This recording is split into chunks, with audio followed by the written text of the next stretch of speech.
നിങ്ങളുടെ favourite shows ഇനി ഒരിക്കലും മിസ്സാവില്ല. ഇപ്പോൾ C5 കാണും നിങ്ങളുടെ ഫേവറേറ്റ് ഷോ തികച്ചും സൗജന്യമായി. ഞാനൊന്നും ചെയ്തില്ലെങ്കിൽ പിന്നെ എന്തിനാണ് അവള് പെട്ടിയും കിടക്കെ എടുത്ത് വീട്ടിൽ പോയത്? അവർക്ക് എന്തോ ഒരു മെസ്സേജ് വന്നു ആ സമയത്ത്. അതോടെ ആള് കയ്യിൽ നിന്ന് പോയി. നീ ഒന്ന് നന്നായി സ്നേഹിച്ചു പറഞ്ഞിരുന്നെങ്കിൽ അവൾ നിന്നെ.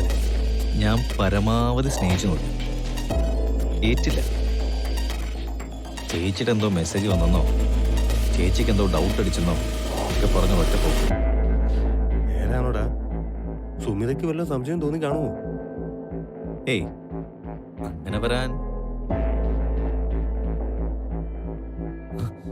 ആരാ ആരാ എന്താടാ ആരാ? ഇവനെവിടെ പോവാ? നിക്കടാ. എന്താടാ, എന്താ പ്രശ്നം? നമ്മൾ പറഞ്ഞതൊക്കെ ആരോ ഒളിഞ്ഞു നിന്ന് കേൾക്കുന്നുണ്ടായിരുന്നു. നിനക്ക് തോന്നിയതായിരിക്കും. അല്ല, അവിടെ ആ പാതിലിക്കല് ഒരു നിഴല് ഞാൻ വ്യക്തമായിട്ട് കണ്ടതാ. താഴെ നിന്റെ അമ്മയും അച്ഛമ്മയും ഗിരിയും സുമിതയും മാത്രമേ ഉള്ളൂ. അച്ഛമ്മ എന്തായാലും ഈ പടി കയറി ഇങ്ങോട്ട് കയറി വരാൻ പോകുന്നില്ല. അച്ഛമ്മയല്ല, പിന്നെ പക്ഷെ വേറെ ആരോ സംസാരിക്കുന്നത് ഉറപ്പായിട്ടും കേട്ടിട്ടുണ്ട്. അങ്ങനെയാണെങ്കിൽ പ്രശ്നം ആവില്ലടാ.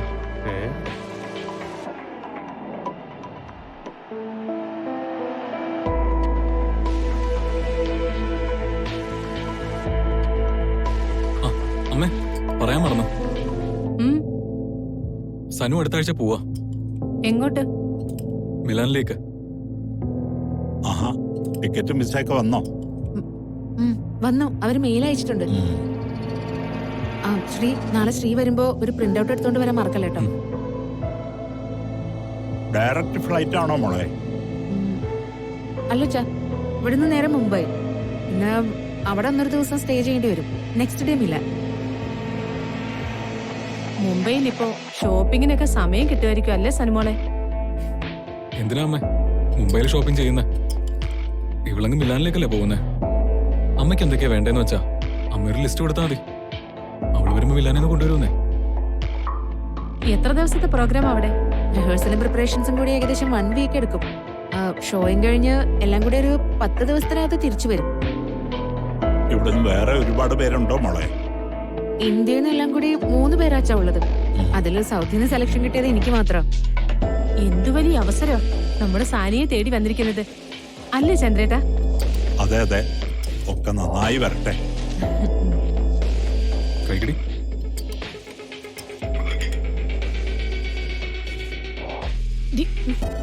നീ ഇത്ര പെട്ടെന്ന് മതിയാക്കിയോ? ആ, എടുത്ത ഭക്ഷണം മുഴുവൻ ആ പ്ലേറ്റ് ഇരിക്കുകയാണല്ലോ. എന്തൊരു അഹങ്കാരം ഈ പെണ്ണ് കാണിക്കുന്നത്. തിന്നിട്ട് പോയാ മതി, പോ. എന്തൊരു കഷ്ട ഇത്. എനിക്ക് വേണ്ടത് പറഞ്ഞില്ലേ? ജയിലിൽ പോലും ഉണ്ടാവല്ലോ ഇതിനേക്കാളും സ്വാതന്ത്ര്യം. വേണ്ടെങ്കിൽ നിനക്ക് ആവശ്യത്തിന് എടുത്താ പോരായിരുന്നോ?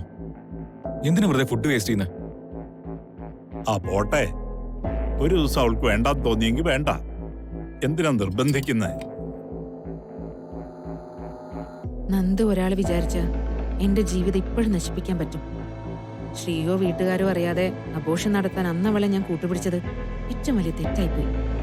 എങ്ങനെയും നന്ദുവിനൊന്ന് സോപ്പിട്ട് സന്തോഷിപ്പിച്ച് നിർത്തിയേ പറ്റൂ.